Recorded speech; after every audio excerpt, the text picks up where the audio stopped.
welcome back to Let's Curious and Grow with today a new topic and today's topic is regarding the phylum Mollusca।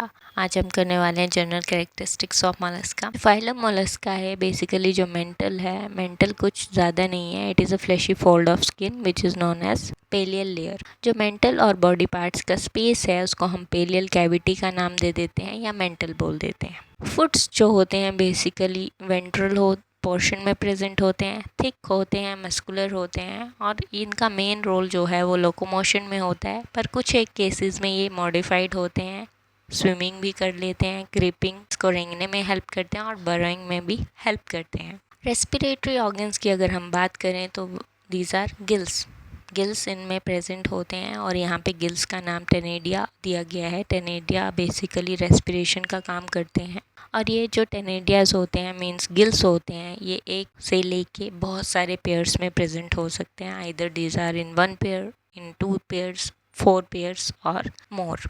जो lungs हैं वो basically developed होती हैं terrestrial और aerial रेस्पिरेशंस के लिए। जैसे कि फ्रॉग आपका 2 टाइप्स की रेस्पिरेशन शो करता है, one is through the skin and second one is through the pulmonary respiration which is through the lungs. तो यहाँ पे भी आपको टेनेडिया मीन्स गिल्स के थ्रू रेस्पिरेशन देखने को मिलेगी मोलस्क्स में, और सेकेंड रेस्पिरेशन जो होगी वो पल्मोनरी मीन्स लंग्स के थ्रू देखने को मिलेगी, जो टेरेस्ट्रियल स्पीसीज ऑफ मोलस्क में पाई जाती है। इसका ऑल्फैक्टरी ऑर्गन का नाम है ऑफ्रेडियम।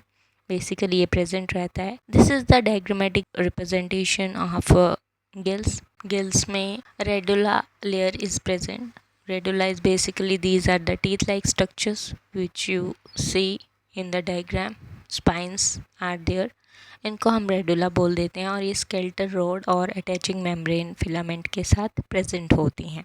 नेक्स्ट कैरेक्टरिस्टिक की अगर हम बात करें तो इसका डाइजेस्टिव ट्रैक्ट कंप्लीट होता है, ट्यूब लाइक होता है जैसे कि ह्यूमंस में। डाइजेस्टिव ग्लैंड्स जो होते हैं इसमें that are basically hepatopancreas and the salivary glands for digestion. Circulation की अगर हम बात करें तो हार्ट बेसिकली 1 to 2 और 4 ऑरिकल्स या वेंट्रिकल्स में कंप्लीट होता है। ओपन सिस्टम सर्कुलेटरी रहता है इसमें बेसिकली, और ब्लड एक पिगमेंट कंटेन करता है जिसको हम बोल देते हैं haemocyanin, and haemocyanin contains copper which gives blue color in case of octopus, and it is closed type of circulatory system that is present in case of cephalopods. Excretory system की अगर हम बात करें तो किडनीज होती हैं nephridia type की। Nephridia mean 1 to 6 pairs of kidneys are there, तो वहाँ के थ्रू ये रेस्पिरेशन शो करता है। These are the pictures given. This is a shell, mental snail आप देख पा रहे हैं जो चल रही है और उसके ऊपर एक शेल है। बेसिकली इसी शेल की हमने ऊपर बात की और इसी मेंटल की हमने बात की और इसी के हम जनरल कैरेक्टरिस्टिक्स के बारे में पढ़ रहे हैं। नेक्स्ट एडवांस नर्वस सिस्टम इसमें पाया जाता है। Advance nervous system means brain consist of the pair of cerebral, pedal, pleural and visceral ganglia.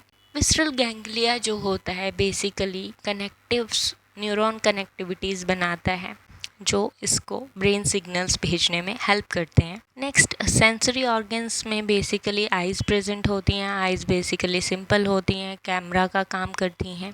Next sensory papillae और statocyst are there and third one osphradia are there जो हमने ऊपर भी देखा। Next characteristics is basically reproduction. So its reproduction is basically monoecious और dioecious. जो हम fertilization की अगर बात करें external as well as internal, like they are hermaphrodite bisexual, so they will show external as well as the internal fertilization. Cleavage is there, spiral भी हो सकती है ये। डेवलपमेंट डायरेक्ट भी होती है, इनडायरेक्ट भी होती है इन केस ऑफ ट्रोकोफोर और वेलीगेड larvae. So these are the general characteristics of phylum mollusca and these are very important. I hope you will understand these basics characteristics of phylum mollusca. In the next part we will meet again with the classification of mollusks. So subscribe the channel Let's Curious and Grow, and thank you so much.